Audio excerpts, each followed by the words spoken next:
আসসালামু আলাইকুম। কী অবস্থা সবার? আশা করি সবাই ভালো আছেন। তো গ্যাসের ভিডিও যারা দেখছেন তারা জানেন আমার ব্যালেন্স ছিল 18,608 টাকা, মানে 10% প্রফিট করে এই ব্যালেন্সটা হয়েছে। তো আজকে 10%-এর খেতায় আগুন, মানে রুলসের বাইরে একটা খেলা খেলবো। মানে 20 করার একটা টার্গেট আছে, যে 20-এর উপরে আসলে যা হয়, মানে মিল করার চিন্তা ভাবনা আছে। যে 20 আসলে 30,000 টাকা লস করার পর এখন মাথাটা মানে একটু নষ্ট, মাথা কাজ করে না, একটু মাথা কম কাজ করে, এই জন্য 10%-এর বাইরেও একটু খেলার চেষ্টা করতেছি। আসলে এটা রিস্ক হয়ে যায়, তো রিস্ক আপনারা নেবেন না। আপনারা যারা অনেক টাকা লসে আছেন তারা 10% করেই লস কভার করেন। আমার তেমন একটা লস নাই, সেই জন্য আসলে আমি যে 30,000 টাকা লস করছি সেটাই বলতে পারতেছি না, তো সেটা আসলে রিকভার করার চেষ্টা করতেছি। যে জন্য আসলে একটু রিস্ক নেওয়া খেলা।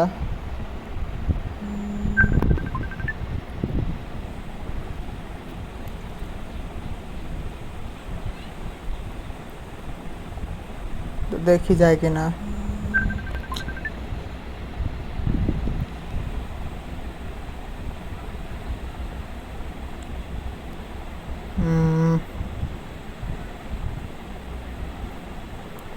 তো একটু রিস্ক নিয়ে খেলতেছি আসলে। 30,000 টাকার লসটা 5-7 দিনের ভিতর রিকভার করার চেষ্টা করব, যে জন্য একটু রিস্ক না নিয়ে খেলার চেষ্টা। তো খালি ফাড়তি আছে ফাড়তি আছে, তো একটা রান নিতে পারলেই চলবে। এই জন্য যদি যায় তাহলেই হয়ে যায়।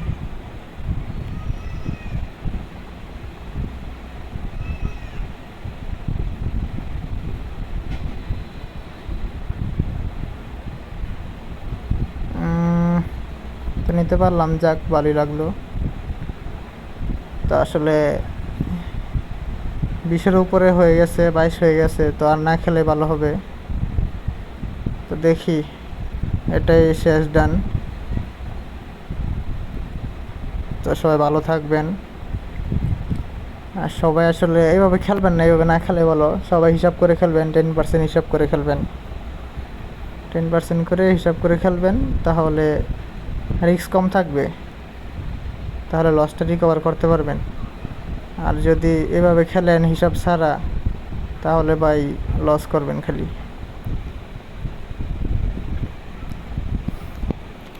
তো সবাই ভালো থাকবেন, আর সবাই সবার জন্য দোয়া করবেন যেন সবাই লস কভার করতে পারে। আসলে টাকার বিষয় তো, লস করলে মনে অনেক খারাপ লাগে, ভাত ভাত খাইতে ভালো লাগে না, ঘুমাতে ভালো লাগে না, আসলে খালি টেনশন থাকে মাথায়। তো সবাই ভালো থাকবেন, আল্লাহ হাফেজ।